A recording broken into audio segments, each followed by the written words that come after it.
മിശിഹായിൽ ഏറ്റവും സ്നേഹം നിറഞ്ഞവരെ, നാം ഇന്ന് വിചിന്തനത്തിനായി എടുക്കുന്നത് വിശുദ്ധ മത്തായിയുടെ സുവിശേഷം 20-ാം അധ്യായം 17 മുതൽ 28 വരെയുള്ള തിരുവചന ഭാഗങ്ങളാണ്. ഇവിടെ നമ്മൾ സെബദി പുത്രന്മാരുടെ അമ്മയുടെ അഭ്യർത്ഥനയെക്കുറിച്ചാണ് സുവിശേഷ ഭാഗം നമ്മോട് സംസാരിക്കുന്നത്. ഈ വചനഭാഗത്തിലൂടെ ഒരു യഥാർത്ഥ ക്രിസ്തു ശിഷ്യൻ്റെ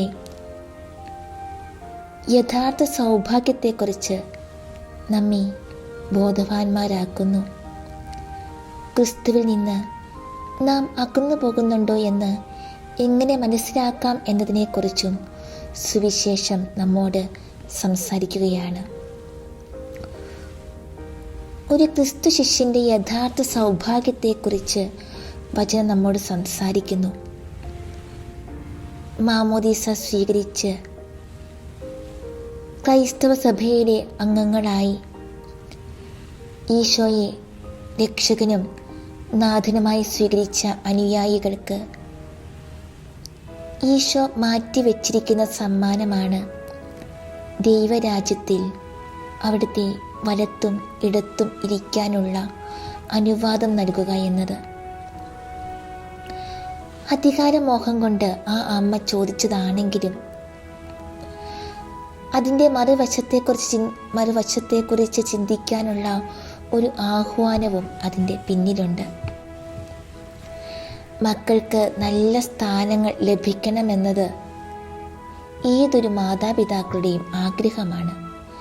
നല്ല വിദ്യാഭ്യാസം നൽകുക, നല്ല ജോലി നേടാൻ അവരെ ഒരുക്കുക, സ്വന്തം കാലിൽ നിൽക്കാൻ അവരെ പ്രാപ്തരാക്കുക, നല്ല ജീവിത ചുറ്റുപാടുകൾ ഒരുക്കി കൊടുക്കുക എന്നത് മാതാപിതാക്കളുടെ, ഗുരുഭൂതരുടെ, ആത്മീയ ഗുരുക്കന്മാരുടെ കടമയാണ്.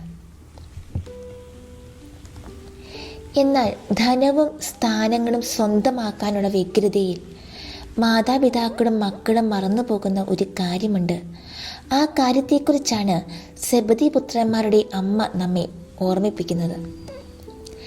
ദൈവരാജ്യത്തിൽ ഈശോയുടെ അടുത്ത് ഇരിക്കാൻ യോഗ്യരാകത്തക്ക രീതിയിലുള്ള ജീവിതം നയിക്കുക, അപ്രകാരം ജീവിക്കാൻ മക്കളെ, മറ്റുള്ളവരെ ഒരുക്കുക എന്നുള്ളത്. അതിനുള്ള യോഗ്യത എന്തെന്നാൽ ഈശോയെപ്പോലെ മറ്റുള്ളവരുടെ വളർച്ചയ്ക്ക് വേണ്ടി, നന്മയ്ക്ക് വേണ്ടി, ഉന്നമനത്തിന് വേണ്ടി സഹനങ്ങൾ ഏറ്റെടുക്കുക എന്നതാണ്. മറ്റുള്ളവർക്ക് വേണ്ടി സഹനങ്ങളെ സ്വീകരിക്കാൻ അൽഫോൻസാമിയെപ്പോലെ തന്നെ താല്പര്യമുള്ള ഒരു വ്യക്തിയായിരുന്നു വാഴ്ത്തപ്പെട്ട ഹെൻറി സൂസോ. ദൈവത്തിൽ നിന്നും സഹനങ്ങൾ ചോദിച്ചു വാങ്ങിയിരുന്നു അദ്ദേഹം.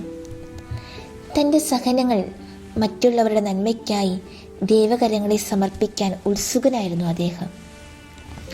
അതുകൊണ്ട് തന്നെ എപ്പോഴും കഷ്ടത അനുഭവിക്കുന്നവനായി അദ്ദേഹത്തെ എല്ലാവരും കണ്ടിരുന്നുള്ളൂ.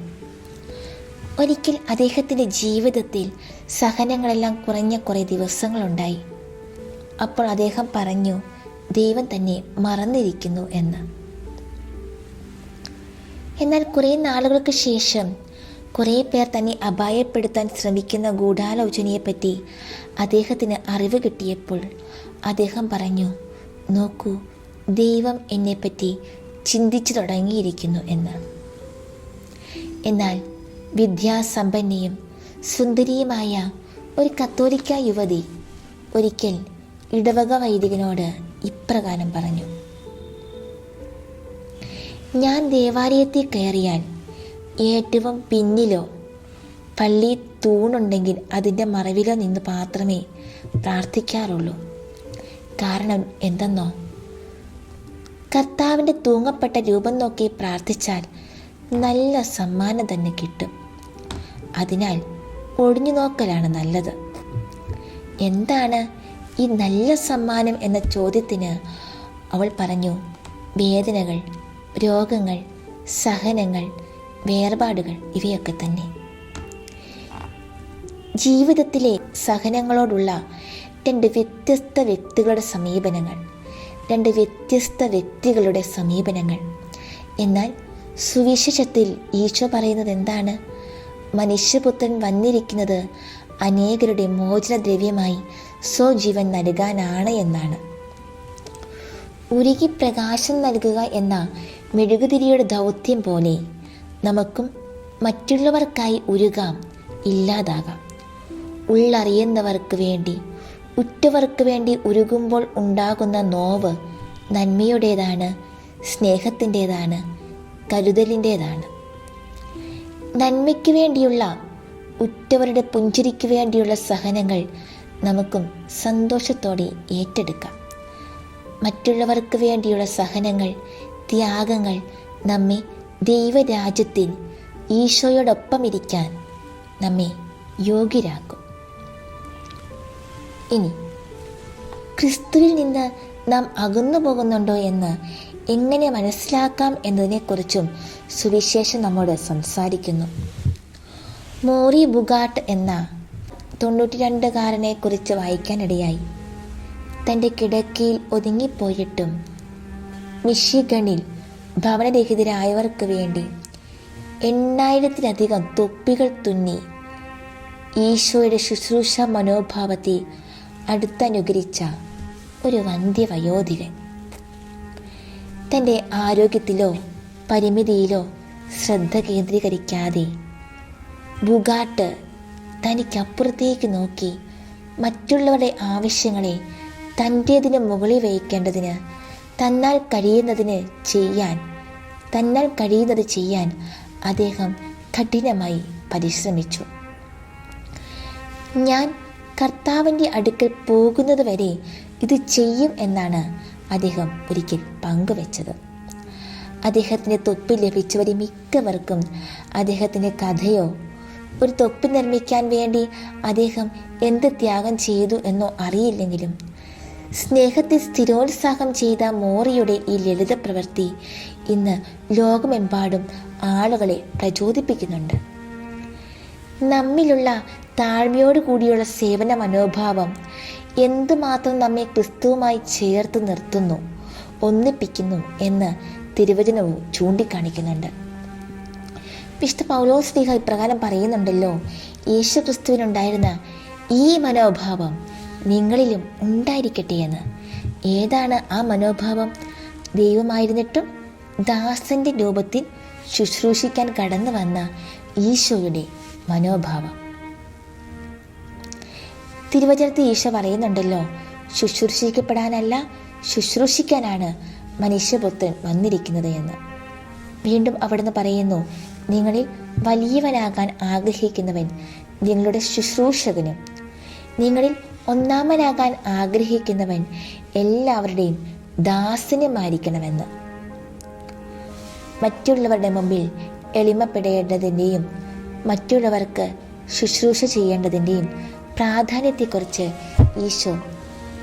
ഈശോ ശിഷ്യർക്ക് ബോധ്യം നൽകുകയാണിവിടെ. പ്രിയമുള്ളവരെ, ഈശോയോട് ചേരണമെങ്കിൽ നാം ഈശോയുടെ ജീവിത മൂല്യങ്ങൾ സ്വന്തമാക്കണം. എല്ലാം ഉപേക്ഷിച്ച് സ്വയം ശൂന്യനായ ഈശോയെപ്പോലെ എളിമയും ശുശ്രൂഷ മനോഭാവവും നിറഞ്ഞവരാണെങ്കിൽ മാത്രമേ നാമും ഈശോയോട് ചേർന്ന് ജീവിക്കുന്നവരാകൂ. എവിടെ നാം താഴാൻ വിമുഖത കാണിക്കുന്നുവോ, എവിടെ നാം ശുശ്രൂഷ ചെയ്യാനുള്ള അവസരങ്ങളിൽ നിന്ന് മാറി നിൽക്കുന്നുവോ, അവിടെ നാം ഈശോയിൽ നിന്ന് അകന്നു പോകുന്നു. നമുക്കും പ്രാർത്ഥിക്കാം, മറ്റുള്ളവരെ പ്രതിയുള്ള സഹനങ്ങൾ മുറുമുറുപ്പൊന്നും കൂടാതെ സ്വീകരിച്ച് ദൈവരാജ്യത്തിൽ ഈശോയോടൊപ്പമായിരിക്കാനുള്ള സൗഭാഗ്യം സ്വന്തമാക്കാൻ. മറ്റുള്ളവർക്ക് ഈശോയെ പ്രതി താല്പര്യത്തോടെ ശുശ്രൂഷ ചെയ്ത് ഒരിക്കലും ഈശോയിൽ നിന്ന് അകന്നു പോകാതിരിക്കാൻ, അങ്ങനെ യഥാർത്ഥ ക്രൈസ്തവരാകാൻ നമുക്ക് ആഗ്രഹിക്കാം, പ്രാർത്ഥിക്കാം. ഈശോ നമ്മെ അനുഗ്രഹിക്കട്ടെ. പിതാവും പുത്രനും പരിശുദ്ധാത്മാവുമായ ത്രിയേക ദൈവമേ, ഈ തിരുമണിക്കൂറിൽ ദിവ്യകർണ സന്നിധിയിലായിരിക്കുമ്പോൾ ഈശോയെ അങ്ങേ അടുത്തനുഗമിക്കുവാനുള്ള തീക്ഷ്ണമായ ആഗ്രഹത്തോടെ തിരുസന്നിധിയിൽ ഞങ്ങളായിരിക്കുകയാണ്. അങ്ങയോടൊപ്പം അങ്ങയുടെ ജീവിതയാത്രയിലൂടെ ഞങ്ങളും കടന്നു പോവുകയാണ്. പലസ്തീനായിടത്തിൻ്റെ വീഥികളിലൂടെ വിളംബരങ്ങളില്ലാതെ, അകപടികളില്ലാതെ അവൻ നടന്നു നീങ്ങി. പ്രത്യേകതകളൊന്നും തന്നെ അവനിൽ കണ്ടില്ല. ഒരു സാധാരണ തച്ചൻ. എല്ലാവരും അവനിൽ ആകർഷിതരായി. ഗലീലിക്കടലിൻ്റെ ഓളങ്ങളിലേക്ക് അവനതാ നടന്നെടുക്കുന്നു. ദരിദ്രരായ മുക്കുവരുടെ അടുത്തേക്ക്. ജോലികളിൽ വ്യാപൃതരായിരുന്ന അവർ അവനെ ഒന്ന് നോക്കി, അതെവിടെയോ ഒന്ന് ഉടക്കി. ഗുരു വാചാലനായില്ല. എന്നെ അനുഗമിക്കുക, ഞാൻ നിങ്ങളെ മനുഷ്യരെ പിടിക്കുന്നവരാക്കാം. ഒന്നും ഉരിയാടാതെ തികച്ചും അപരിചിതനായവന്റെ പിന്നാലെ യാതൊരു സങ്കോചവും കൂടാതെ ആ മുക്കുവർ നടന്നു നീങ്ങുന്നു. ജീവിതം എങ്ങോട്ടെന്നോ വിളിച്ചവൻ ആരെന്നോ ചിന്തിക്കാതെയുള്ള അനുഗമനം, തികച്ചും അന്ധതയിലേക്കുള്ള എടുത്തുചാട്ടം. പിന്നെയും അനേകരെ അവൻ കൂട്ടിച്ചേർത്തു. തീർത്തും നിസ്വർ. സമൂഹം തള്ളിക്കളഞ്ഞവരും ഒറ്റപ്പെടുത്തിയവരും തിരസ്കൃതരായവരുമൊക്കെ. ഈശോയെ, ഞങ്ങളും ഒന്നുമല്ലാത്തവരായിരിക്കാം. ഞങ്ങളുടെ ജീവിതത്തിലും ഒത്തിരിയേറെ പ്രതിസന്ധികളുണ്ടായിരിക്കാം. ഇവിടെ കുടുംബത്തിൽ ഒറ്റപ്പെട്ടു പോയവർ കാണാം. സമൂഹത്തിൽ ഒറ്റപ്പെട്ടു പോയവരുണ്ടായിരിക്കാം. ജോലി സ്ഥലങ്ങളിൽ ഒറ്റപ്പെട്ടു പോയവരുണ്ടായിരിക്കാം. ഏകാന്തതയിലും ദുഃഖത്തിലും കഴിയുന്നവരുണ്ടായിരിക്കാം. എങ്കിലും പ്രിയ മകനെ, മകളെ, നീ ഒന്നോർക്കുക, ഇപ്പോൾ നീ ദിവ്യകന സന്നിധിയിലായിരിക്കുന്നത് അവൻ്റെ പ്രത്യേകമാമുള്ള വിളിയാലാണ്. നീ നിന്റെ ഈ വിഷമ സാഹചര്യങ്ങളിലും ഒറ്റപ്പെട്ടു പോയി എന്ന് തോന്നുന്ന അവസരങ്ങളിലും നീ നിന്റെ ദിവ്യമായ കർത്താവിന് മുമ്പിൽ ആയിരിക്കുന്നുണ്ടെങ്കിൽ അവൻ നിന്നെ പ്രത്യേകമായി വിളിച്ചിട്ടല്ലേ? അതെ, അവന് നിന്നെ ഒത്തിരി ഇഷ്ടമാണ് മകനെ. അവന് നിന്നെ ഒത്തിരി ഇഷ്ടമാണ് മകളെ. അതുകൊണ്ടാ തന്നോട് ചേർത്ത് പിടിച്ചിരിക്കുന്നത്. ആ സ്നേഹം നമുക്കൊരു നിമിഷമൊന്ന് അനുഭവിക്കാം.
ഒരു നാൾ ഗുരുവത ജോർദാനിലേക്ക് നടന്നു നീങ്ങുന്നു.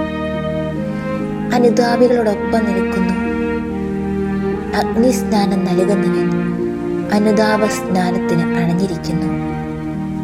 ചെറുതാകളിന്റെ മഹത്വം വലുപ്പത്തിലേക്ക് നയിക്കുന്നു. പ്രിയമുള്ളവരെ, നാമും ചെറുതായി പോയി എന്ന് വിചാരിക്കുന്നുണ്ടോ? അംഗീകാരം കിട്ടേണ്ടിടത്ത് കിട്ടാതെ പോയി എന്ന് കരുതുന്നുണ്ടോ? ചെയ്യാത്ത തെറ്റുകളുടെ പേരിൽ തെറ്റിദ്ധരിക്കപ്പെടുന്നുണ്ടോ? പ്രിയമുള്ളവരെ ഓർക്കുക, ഈ ദിവ്യഗാന സന്നിധിയിൽ ആയിരിക്കുമ്പോൾ ദിവ്യഗാനത്തേക്കൊന്ന് നോക്കുക. ഈ അപ്പമായിരിക്കുന്നവൻ ചെറുതായതാണ്. ഈ അപ്പമായിരിക്കുന്നവൻ പല സ്ഥലങ്ങളിലും ചെറുതായവനാണ്. അംഗീകരിക്കപ്പെടാത്തവനാണ്, തെറ്റിദ്ധരിക്കപ്പെട്ടവനാണ്, കുറവുകളാൽ മുദ്ര കുത്തിയവനാണ്. അവന്, ആ ദൈവത്തിന് നിന്നെ മനസ്സിലാക്കാൻ സാധിക്കും. ആ ദിവ്യഗാന സന്നിധിയിൽ നമുക്ക് നമ്മുടെ മനസ്സിനെ ശാന്തമാക്കി ഒരു നിമിഷം നമ്മുടെ എല്ലാ അവസ്ഥകളെയും തിരുസന്നിധിയിലേക്ക് സമർപ്പിച്ചുകൊണ്ട് ആ സന്നിധിയെ നമുക്കായിരിക്കാം.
ഈശോയുടെ ജീവിതത്തിലുടനീളം അവനോടൊപ്പം ഉണ്ടായിരുന്നത് സാധാരണക്കാരായ മനുഷ്യരായിരുന്നു. ഗുരുവും അങ്ങനെ തന്നെയായിരുന്നു. സ്വന്തമായി ഒരു തുണ്ട് ഭൂമിയോ പാർക്കാൻ ഒരിടമോ ഇല്ലാത്തവൻ. ഒരു നാൾ ഒരുവൻ യേശുവിനെ ഒരു നോക്ക് കാണാൻ ഒത്തിരി കൊതിച്ചു. ഒന്ന് കണ്ടാൽ മാത്രം മതി. പക്ഷേ അത് അസാധ്യമാണ്. കള്ളനല്ല, ചുങ്കക്കാരൻ, പിടിച്ചുപറിക്കാരൻ സക്കേവൂസ്. ആരും മൈൻഡ് ചെയ്യാത്തവൻ. എങ്കിലും അവൻ ആഗ്രഹിച്ചു. പോംവഴിയും കണ്ടെത്തി. മുമ്പേ ഓടി കള്ളൻ സക്കായി സിക്കമോർ മരത്തിൽ കയറി ഇരിപ്പായി. മനോമുകുരങ്ങൾ വായിച്ചെടുക്കുന്നവൻ അവൻ്റെ ഹൃദയത്തെ കീഴടക്കി. വിളിച്ചിറക്കി വീട്ടിലെത്തി. ഗുരുവിനെ ഒരു നോക്ക് കാണാൻ കൊതിച്ചവൻ സ്വന്തമാക്കി വിരുന്നു വിളമ്പി. ജീവിതം മുഴുവൻ പങ്കുവെച്ച സക്കേവൂസ് തന്നെ തങ്കമാണോ എന്നറിയാൻ കർത്താവ് മാറ്റുരച്ചു നോക്കിയ അമൂർത്ത നിമിഷം. അവനെ ഒരുക്കി ശുദ്ധി ചെയ്ത് തനി തങ്കമാക്കി രൂപാന്തരപ്പെടുത്തി. അവൻ രൂപമുള്ളവനായി, ഈശോയ്ക്ക് വേണ്ടി ജീവിക്കുന്നവനായി. പ്രിയമുള്ളവരെ, നമ്മളും ഇതുവരെയും പല പാപാവസ്ഥയിലായിരിക്കും ജീവിച്ചിരിക്കുന്നത്. എങ്കിൽ നമ്മൾ ആഗ്രഹിച്ച് ഈ നിമിഷങ്ങളിൽ ഈശോയുടെ അടുത്ത് ആയിരിക്കുകയാ. ഒന്നും കാണാൻ ആഗ്രഹിച്ച്, ഒരു അനുഗ്രഹത്തിനായി കൊതിച്ച് തിരുസന്നിധിയിലായിരിക്കുമ്പോൾ അവനും പല വേളകളിൽ പല സാഹചര്യങ്ങളിൽ നമ്മുടെ മാറ്റുരച്ചു നോക്കും. തനി തങ്കമാണോ എന്നറിയാൻ ആ സാഹചര്യങ്ങളിൽ വേവലാതിപ്പെടാതെ കണ്ണീരൊഴുക്കാതെ അവന് കീഴടങ്ങാം. അതിനായി, അനുഗ്രഹത്തിനായി നമുക്ക് ഈ നിമിഷങ്ങളിൽ പ്രാർത്ഥിക്കാം.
ചുങ്കക്കാരോടും പാപികളോടും ഒപ്പമായിരുന്നു ഈശോ.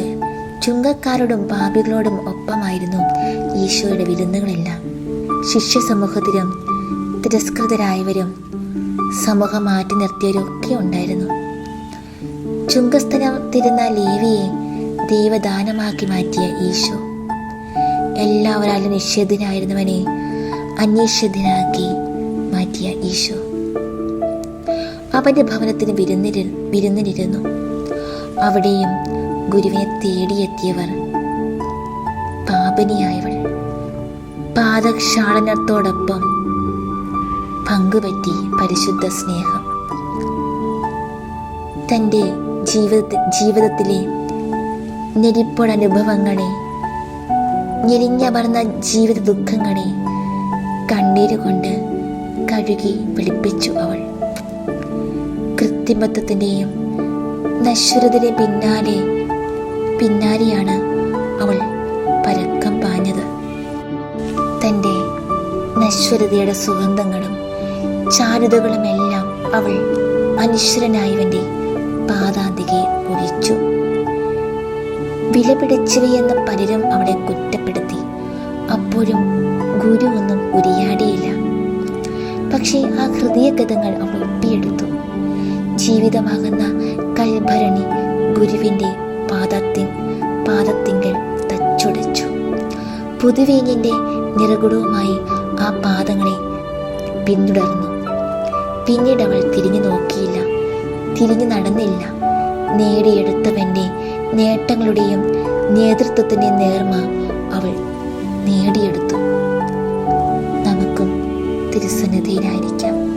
പശ്ചാത്താപത്തോടെ, പാപബോധത്തോടെ നമ്മുടെ കണ്ണീര് കൊണ്ട് അവൻ്റെ കാലുകൾ നമുക്ക് കഴുകാം. നമ്മുടെ ഹൃദയങ്ങളെ നമുക്ക് വെടിപ്പാക്കാം. ഈ നോമ്പ് കാലത്ത് ഈശോ അതല്ലേ പ്രിയമുള്ളവരെ ആഗ്രഹിക്കുന്നത്? നമ്മുടെ ഹൃദയത്തിൻ്റെ വെണ്മ, നമ്മുടെ പരിശുദ്ധി. അതല്ലേ, അതിനു വേണ്ടിയല്ലേ അവിടുന്ന് പീഡാസഹനവും കുരിശുമരണവും എല്ലാം ഏറ്റെടുത്തത്? അതെല്ലാം നമുക്ക് വേണ്ടിയല്ലേ? അവൻ ആഗ്രഹിച്ചത് നമ്മിൽ നിന്ന് ഇവയൊക്കെയല്ലേ? തിരുസന്നിധി നമുക്ക് കണ്ണീരോടെ ആയിരിക്കാം. ഈശോയെ, എൻ്റെ എല്ലാ പാപാവസ്ഥകളെയും ഏറ്റെടുക്കണമേ എന്ന് നമുക്ക് ഈ നിമിഷങ്ങളിൽ പ്രാർത്ഥിക്കാം.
കിണറിൻ വക്കത്ത് കരുതലിൻ്റെ സ്നേഹവുമായി കാത്തിരുന്ന് സമരിയക്കാരിയെയും ഈശോ നേടി. നട്ടുച്ചയ്ക്ക് ആരും കാണാതെ അവൾ കാടിക്കുടവുമായി എത്തി. പക്ഷേ സ്നേഹത്തിന് നിറകുടവുമായി ഗുരു അവൾക്ക് മുമ്പേ അവിടെ എത്തി. ജീവിതത്തിൻ്റെ കയ്പ് നിരകൾ നിറച്ചെടുത്ത അവൾ, പാപിനിയായ അവൾ മിശിഹാനുഭവം സ്വന്തമാക്കി. കാടിക്കുടം കളഞ്ഞ് സ്നേഹം പ്രഘോഷിക്കുവാൻ അവൾ പട്ടണത്തിലേക്ക് ഓടി. ഏകാന്തതയോടെ തടവറയിലായിരുന്ന അവൾ ജനമധ്യത്തിലേക്കെത്തുന്നു. ആ സമയത്ത് ആരും അറിയാതെ വെള്ളത്തിനായി വരുന്നവൾ പരസ്യമായി കടന്നു വന്നു. ഗുരുവിൻ്റെ കരുതലുള്ള സ്നേഹം അവളുടെ ജീവിതത്തിന് നിറമായി മാറ്റുരയ്ക്കപ്പെട്ട പൊന്നായി തീർന്നു. അതെ പ്രിയമുള്ളവരെ, നമ്മുടെ പല ജീവിത അനുഭവങ്ങളും മാറ്റുരയ്ക്കപ്പെട്ട പൊന്നായി തീരേണ്ടവൾ, മാറ്റുരയ്ക്കപ്പെട്ട പൊന്നാണ് താനെന്ന് തെളിയിക്കേണ്ട അവസരങ്ങളാണ്. ഒത്തിരിയേറെ തെറ്റുകുറ്റങ്ങളൊക്കെ വന്നു പോയേക്കാം. എന്നാൽ നമ്മുടെ ഒറ്റ പ്രവൃത്തിയിൽ, നമ്മുടെ ഒറ്റ കണ്ണീരിൽ, നമ്മുടെ ഒറ്റ ഏറ്റുപറച്ചിലിൽ അതെല്ലാം മറക്കുന്നവരാണ് നമ്മുടെ ഈശോ. ആ തിരുസന്നിധിയിലാണ് നമ്മൾ ആയിരിക്കുന്നത്. നമുക്ക് ആ തിരുപാദത്തിലേക്ക് നമ്മുടെ എല്ലാ അവസ്ഥകളെയും സമർപ്പിക്കാം.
ശ്രേഷ്ഠ ശിഷ്യനായ പത്രോസിനെയും ഈശോ ഉറപ്പുള്ളവനാക്കി.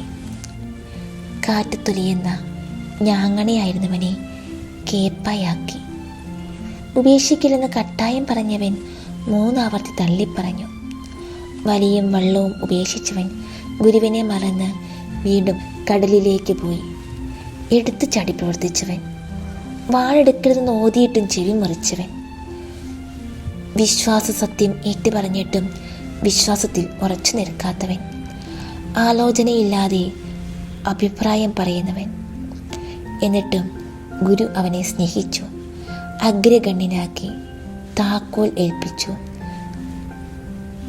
അവനിലെ തങ്കത്തെ ഗുരു കണ്ടു, പൊടിതട്ടി ഒരുക്കി ശുദ്ധി ചെയ്ത് രൂപപ്പെടുത്തി. വെട്ടിത്തിളങ്ങുന്ന, ഒരിക്കലും ഒളിമങ്ങാത്ത, പിന്തള്ളപ്പെടാത്ത തനി തങ്കമാക്കി.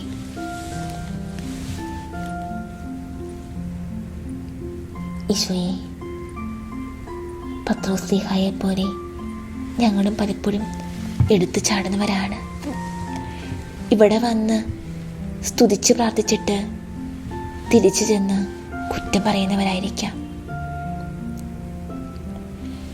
അങ്ങയെ സ്നേഹിക്കാമെന്ന് പറഞ്ഞിട്ട് തിരിച്ചു ചെല്ലുമ്പോൾ ലോകമോഹങ്ങളിൽ അടിമപ്പെട്ടവരായിരിക്കാം.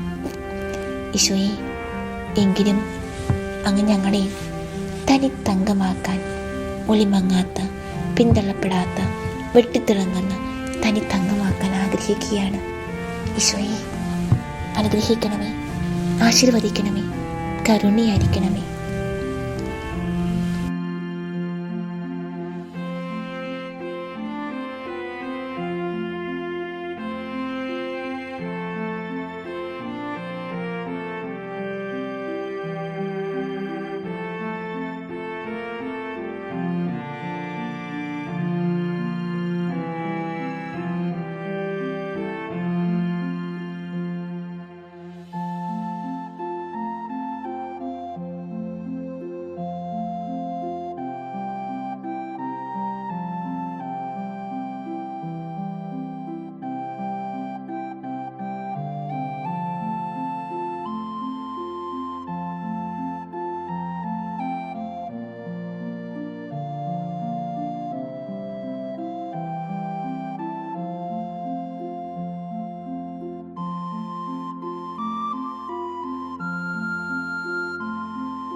തൊട്ടതും തൊട്ടവരും എല്ലാം ഈശോയെ അറിഞ്ഞ് അനുഭവിച്ചു.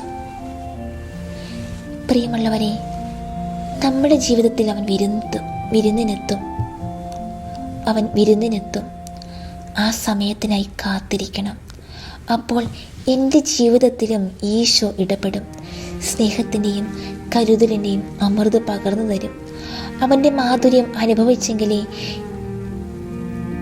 എൻ്റെ പകർന്നു നൽകലും മാധുര്യമാവുകയുള്ളൂ.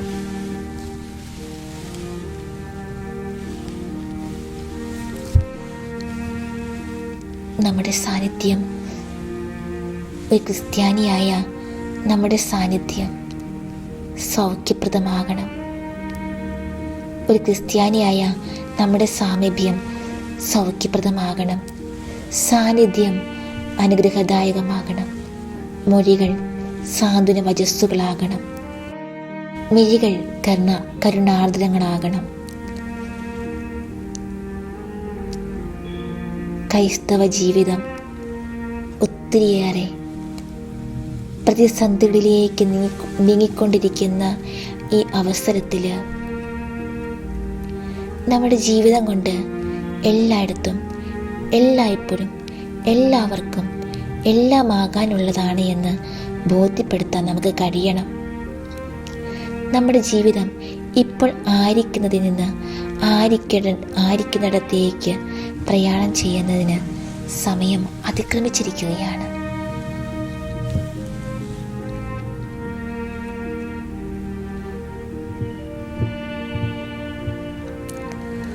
അഗ്നി സ്ഫുടം ചെയ്തെടുത്ത വിശ്വാസവും ബോധ്യങ്ങളും ജീവിതത്തിന് മുതൽക്കൂട്ടായിരിക്കണം. അതിന് നമ്മുടെ തിരുസഭയുടെ കൂടിയായിരുന്ന് തിരുസഭ അധികാരികളുടെ കീഴിൽ അവർ തരുന്ന നല്ല നല്ല ഉൾക്കാഴ്ചകളൊക്കെ സ്വീകരിച്ച് ബോധ്യവൃക്ഷ ചുവട്ടിൽ പോയിരുന്ന് സക്രാരിയാകുന്ന ബോധ്യവൃക്ഷ ചുവട്ടിൽ പോയിരുന്ന് ദിവ്യകാരുണ്യമാകുന്ന അമൃത് ആസ്വദിക്കണം. ബലിക്കല്ലിൽ നിന്ന് നമുക്ക് ഓരോ നിമിഷവും ഓരോ ദിവസവും ആരംഭിക്കാൻ സാധിച്ചാൽ അതായിരിക്കും നമ്മുടെ ജീവിതത്തിലെ ഏറ്റവും വലിയ സൗഭാഗ്യം.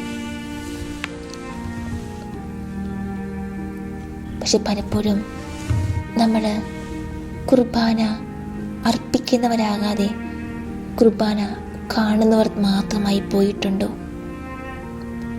പ്രിയമുള്ളവരെ, വിശുദ്ധ കുർബാന ആഘോഷിക്കേണ്ടതാണ്, അനുഭവിക്കേണ്ടതാണ്, ആസ്വദിക്കേണ്ടതാണ്, ആകർഷിക്കപ്പെടേണ്ടതാണ്.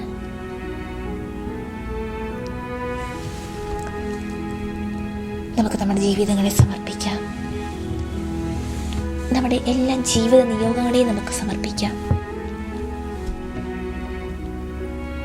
എല്ലാം സാധ്യമായവൻ്റെ അടുക്കലാണ് നാം ആയിരിക്കുന്നത്. പ്രത്യേകിച്ച് നമ്മൾ ഇന്നേ ദിവസങ്ങളിൽ ഏകാന്തതയിൽ മനസ്സ് തളർന്നവർക്ക് വേണ്ടിയിട്ട് നമുക്ക് ഈ നിമിഷങ്ങളിൽ പ്രാർത്ഥിക്കാം. ഒത്തിരിയേറെ തൊമ്പരങ്ങളോടെ ദുഃഖങ്ങളോടെ ഏകാന്തതയുടെ തടവറയിലായിരിക്കുന്ന ഓരോ മക്കളെയും ഈശോയെ തിരുസന്നിധിയിലേക്ക് ഞങ്ങൾ സമർപ്പിക്കുകയാണ്. സങ്കീർത്തനങ്ങൾ 46:10 ശാന്തമാകുക, ഞാൻ ദൈവമാണെന്നറിയുക. മത്തായി 11 വിശുദ്ധ മത്തായിയുടെ സുവിശേഷം 11-ാം അധ്യായം 29-ാം തിരുവചനം, ഞാൻ നിങ്ങളെ ആശ്വസിപ്പിക്കാം, ഞാൻ ശാന്തശീലിന് വിനീത ഹൃദയമാകയാൽ എൻ്റെ നുഖം വഹിക്കുകയും എന്നിൽ നിന്ന് പഠിക്കുകയും ചെയ്യുവിൻ, അപ്പോൾ നിങ്ങൾക്ക് ആശ്വാസം ലഭിക്കും. ഈ തിരുവചനങ്ങളുടെ അനന്തശക്തിയാൽ ദൈവമേ, ഞങ്ങളുടെ മനസ്സിൻ്റെ എല്ലാ ദുഃഖങ്ങളും ഏകാന്തതയുടെ നൊമ്പരങ്ങളും ഏറ്റെടുത്ത് അങ്ങയുടെ സ്നേഹത്തിൻ്റെ കുളിർമ നൽകണമേ. ഏശയ്യാ പ്രവാചകന്റെ പുസ്തകം 40-ാം അധ്യായം 29 മുതൽ 31 വരെയുള്ള തിരുവചനങ്ങൾ, തളർന്നവന് അവിടുന്ന് ബലം നൽകുന്നു, ദുർബലന് ശക്തി പകരുകയും ചെയ്യുന്നു. യുവാക്കൾ പോലും തളരുകയും ക്ഷീണിക്കുകയും ചെയ്തേക്കാം. ചെറുപ്പക്കാർ ശക്തിയേറ്റ് വീഴാം. എന്നാൽ ദൈവത്തിൽ ആശ്രയിക്കുന്നവർ വീണ്ടും ശക്തി പ്രാപിക്കും. അവർ കഴുകന്മാരെ പോലെ ചിറകടിച്ചുയരും. അവർ ഓടിയാലും ക്ഷീണിക്കുകയില്ല, നടന്നാൽ തളരുകയുമില്ല. ഈ തിരുവചനത്തിൻ്റെ അനന്തശക്തിയാൽ ദൈവമേ, എൻ്റെ മനസ്സിൻ്റെ എല്ലാ ദുഃഖങ്ങളും ഏകാന്തതയുടെ നൊമ്പരങ്ങളും ഏറ്റെടുത്ത് അങ്ങയുടെ സ്നേഹത്തിൻ്റെ കുളിർമ നൽകണമേ. ഏശയ്യാ പ്രവാചകന്റെ പുസ്തകം 41-ാം അധ്യായം 10-ാം തിരുവചനം, ഭയപ്പെടേണ്ട, ഞാൻ നിന്നോട് കൂടിയുണ്ട്. സംഭ്രമിക്കേണ്ട, ഞാനാണ് നിന്റെ ദൈവം. ഞാൻ നിന്നെ ശക്തിപ്പെടുത്തുകയും സഹായിക്കുകയും ചെയ്യും. എൻ്റെ വിജയകരമായ വലതു കൈകൊണ്ട് ഞാൻ നിന്നെ താങ്ങി നിർത്തും. ഈ തിരുവചനത്തിൻ്റെ അനന്ത ശക്തിയാൽ ദൈവമേ, ഞങ്ങളുടെ മനസ്സിൻ്റെ എല്ലാ ദുഃഖങ്ങളും ഏകാന്തതയുടെ നൊമ്പരങ്ങളും ഏറ്റെടുത്ത് അങ്ങയുടെ സ്നേഹത്തിൻ്റെ കുളിർമ നൽകണമേ. സങ്കീർത്തനങ്ങൾ 121 1 മുതൽ 8 വരെയുള്ള തിരുവചനങ്ങൾ. പർവ്വതങ്ങളിലേക്ക് ഞാൻ കണ്ണുകൾ ഉയർത്തുന്നു. എനിക്ക് സഹായം എവിടെ നിന്ന് വരും? എനിക്ക് സഹായം കർത്താവിൽ നിന്ന് വരുന്നു. ആകാശവും ഭൂമിയും സൃഷ്ടിച്ച കർത്താവിൽ നിന്ന്. നിന്റെ കാൽ വഴുതാൻ അവിടുന്ന് സമ്മതിക്കുകയില്ല. നിന്നെ കാക്കുന്നവൻ ഉറക്കം തൂങ്ങുകയില്ല. ഇസ്രായേലിൻ്റെ പരിപാലകൻ മയങ്ങുകയില്ല, ഉറങ്ങുകയുമില്ല. കർത്താവാണ് നിന്റെ കാവൽക്കാരൻ. നിനക്ക് തണലേകാൻ അവിടുന്ന് നിന്റെ വലതുഭാഗത്തുണ്ട്. പകൽ സൂര്യനോ രാത്രി ചന്ദ്രനോ നിന്നെ ഉപദ്രവിക്കുകയില്ല. സകല തിന്മകളിൽ നിന്ന് കർത്താവ് നിന്നെ കാത്തുകൊള്ളും. അവിടുന്ന് നിന്റെ ജീവൻ സംരക്ഷിക്കും. കർത്താവ് നിന്റെ വ്യാപാരങ്ങളെ ഇന്നും എന്നേക്കും കാത്തുകൊള്ളും. ഈ തിരുവചനത്തിൻ്റെ അനന്തശക്തിയാൽ ദൈവമേ, ഞങ്ങളുടെ മനസ്സിൻ്റെ എല്ലാ ദുഃഖങ്ങളും ഏകാന്തതയുടെ നൊമ്പരങ്ങളും ഏറ്റെടുത്ത് അങ്ങയുടെ സ്നേഹത്തിന് കുളിർമ നൽകണമേ. യേശയ്യാ പ്രവാചകന്റെ പുസ്തകം 58-ാം അധ്യായം 11-ാം തിരുവചനം. കർത്താവ് നിന്നെ നിരന്തരം നയിക്കും. മരുഭൂമിയിൽ നിനക്ക് സമൃദ്ധി നൽകും. നിന്റെ അസ്ഥികളെ ബലപ്പെടുത്തും. നനച്ചു വളർത്തിയ പൂന്തോട്ടവും വറ്റാത്ത നീരുറവയും പോലെയാകും നീ. ഈ തിരുവചനത്തിൻ്റെ അനന്തശക്തിയാൽ ദൈവമേ, ഞങ്ങളുടെ മനസ്സിൻ്റെ എല്ലാ ദുഃഖങ്ങളും ഏകാന്തതയുടെ നൊമ്പരങ്ങളും ഏറ്റെടുത്ത് അങ്ങയുടെ സ്നേഹത്തിൻ്റെ കുളിർമ നൽകണമേ. 2 ദിനവൃത്താന്തം 14-11. കർത്താവേ, ബലവാനെതിരെ ബലഹീനനെ സഹായിക്കാൻ അവിടുന്നല്ലാതെ മറ്റാരുമില്ല. ഞങ്ങളുടെ ദൈവമായ കർത്താവേ, ഞങ്ങളങ്ങേ ശരണം പ്രാപിക്കുന്നു. ഞങ്ങളെ സഹായിക്കണമേ. ഈ തിരുവചനത്തിൻ്റെ അനന്തശക്തിയാൽ ദൈവമേ, ഞങ്ങളുടെ മനസ്സിൻ്റെ എല്ലാ ദുഃഖങ്ങളും ഏകാന്തതയുടെ നൊമ്പരങ്ങളും ഏറ്റെടുത്ത് അങ്ങയുടെ സ്നേഹത്തിൻ്റെ കുളിർമ നൽകണമേ. യേശയ്യാ പ്രവാചകന്റെ പുസ്തകം സങ്കീർത്തനങ്ങൾ 34-17. നീതിമാന്മാർ സഹായത്തിന് നിലവിളിക്കുമ്പോൾ കർത്താവ് കേൾക്കുന്നു. അവരെ സകലവിധ കഷ്ടതകളിൽ നിന്ന് രക്ഷിക്കുന്നു. യേശയ്യാ 41-13. നിന്റെ ദൈവവും കർത്താവുമായി ഞാൻ നിന്റെ വലതുകൈ പിടിച്ചിരിക്കുന്നു. ഞാനാണ് പറയുന്നത്, ഭയപ്പെടേണ്ട, ഞാൻ നിന്നെ സഹായിക്കും. ഈ തിരുവചനത്തിൻ്റെ അനന്തശക്തിയാ ദൈവമേ, ഞങ്ങളുടെ മനസ്സിൻ്റെ എല്ലാ ദുഃഖങ്ങളും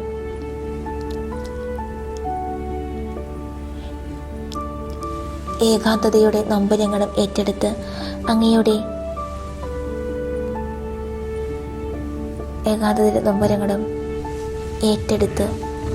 സ്നേഹത്തിൻ്റെ കുളിർമ നൽകണമേ. സങ്കീർത്തനങ്ങൾ 10-14.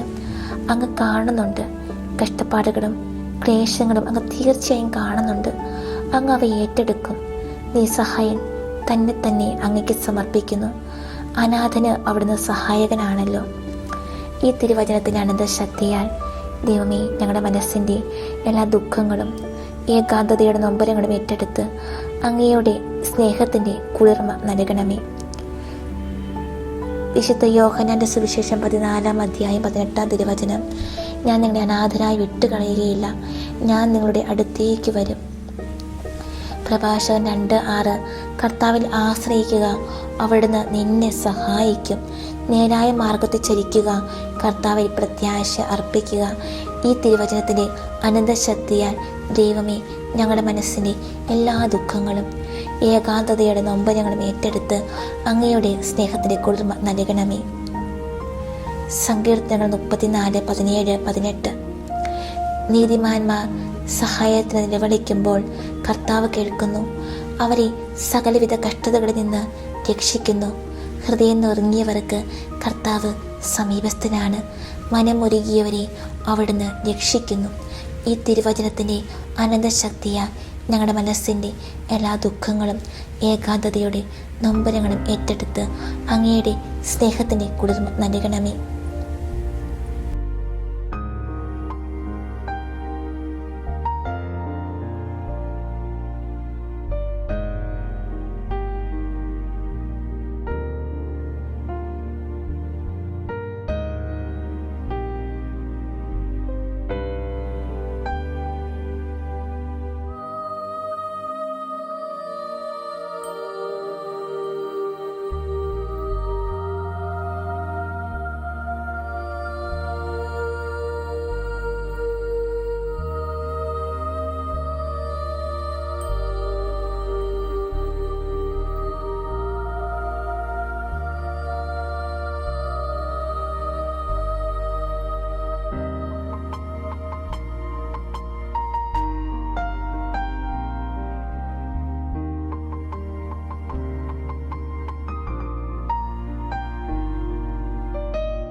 ഈശോയെ, തിരുസന്നിധിയിലായിരിക്കുമ്പോൾ ഒരിക്കൽ കൂടി ഞങ്ങളെ പൂർണ്ണമായും അങ്ങേക്ക് സമർപ്പിക്കുകയാണ്. ഞങ്ങളുടെ എല്ലാ നൊമ്പരങ്ങളെ, വേദനകളെ, ഒറ്റപ്പെടുത്തലുകളെ, പ്രതിസന്ധികളെ, നിരാശതുല്യമായ കാരണങ്ങളെ, ഞങ്ങളുടെ ജീവിതവുമായി ബന്ധപ്പെട്ട എല്ലാ മേഖലകളെയും ഈശോയെ അങ്ങ് ഏറ്റെടുക്കണമേ. സ്ഥാനമാനങ്ങൾക്ക് വേണ്ടി ആഗ്രഹിക്കാതെ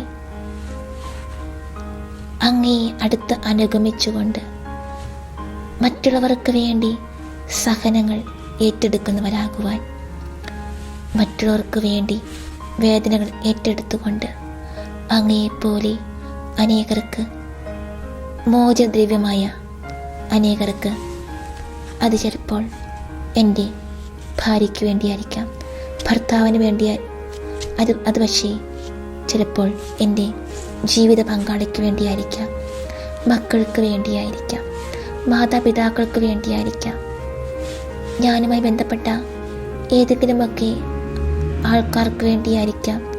അവർക്ക് വേണ്ടി ഒരു മോചന ദ്രവ്യമായി എൻ്റെ ജീവിതങ്ങളെ വിട്ടുകൊടുക്കാൻ ദിവ്യകരുണാനാഥ അനുഗ്രഹിക്കണമേ. ഈ നിമിഷങ്ങളിൽ അങ്ങയുടെ സന്നിധിയിലായിരുന്നപ്പോൾ ഈശോയെ, ഞങ്ങളുടെ മേൽ ചൊരിഞ്ഞ എല്ലാ നിരവധിയായ അനുഗ്രഹങ്ങൾക്കും നന്ദി പറഞ്ഞുകൊണ്ട് തിരുസന്നിധി ഞങ്ങളായിരിക്കുന്നു. അനുഗ്രഹിക്കണമേ, ആശീർവദിക്കണമേ.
ഈശോയെ ആരാധിക്കാം. നിത്യവിശുദ്ധമേ സ്നേഹത്തിൻ ഭാവമേ എന്നെന്നും ആരാധിക്കാം. കൈകൾ കൂപ്പാം, ഹൃദയങ്ങൾ ചേർക്കാം, ഈശോയെ ആരാധിക്കാം. നിത്യവിശുദ്ധമേ സ്നേഹത്തിൻ ഭാവമേ എന്നെന്നും ആരാധിക്കാം.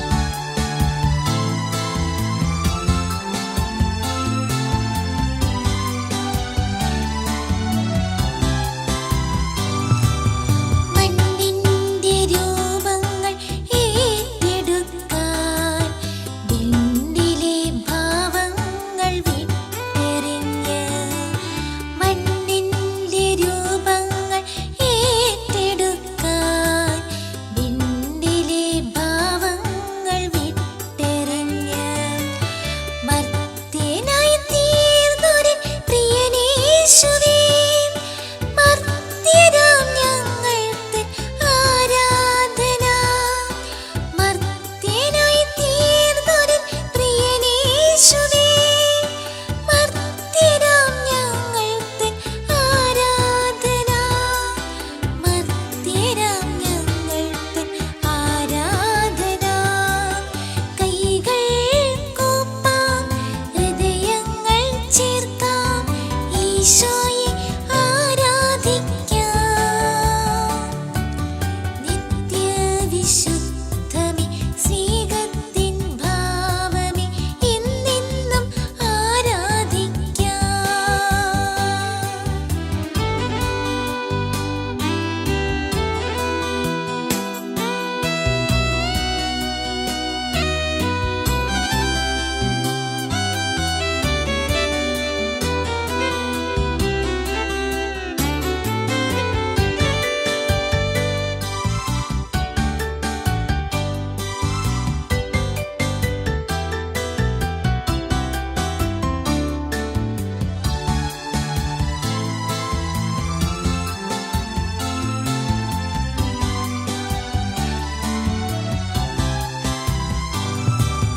നിണമാർന്ന കണ്ണീരിൻ വേളകളിൽ കാണുന്നു നിൻ രൂപം ഹൃത്തടത്തിൽ.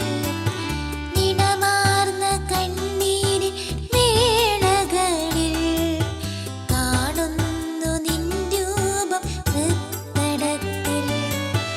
ആശ്വാസദായകൻ പ്രിയനേശുവേ, മർത്യരാം ഞങ്ങൾക്ക് ആരാധന. ആശ്വാസദായകൻ പ്രിയനേശുവേ, മർത്യരാം ഞങ്ങൾക്ക് ആരാധന. മർത്യരാം ഞങ്ങൾക്ക് ആരാധന. കൈകൾ കൂപ്പാം, ഹൃദയങ്ങൾ ചേർക്കാം, ഈശോയെ ആരാധിക്കാം. നിത്യവിശുദ്ധമേ സ്നേഹത്തിൻ ഭാവമേ എന്നെന്നും ആരാധിക്കാം. കൈകൾ കൂപ്പാം, ഹൃദയങ്ങൾ ചേർക്കാം, ഈശോയെ ആരാധിക്കാം. നിത്യവിശുദ്ധമേ സ്നേഹത്തിൻ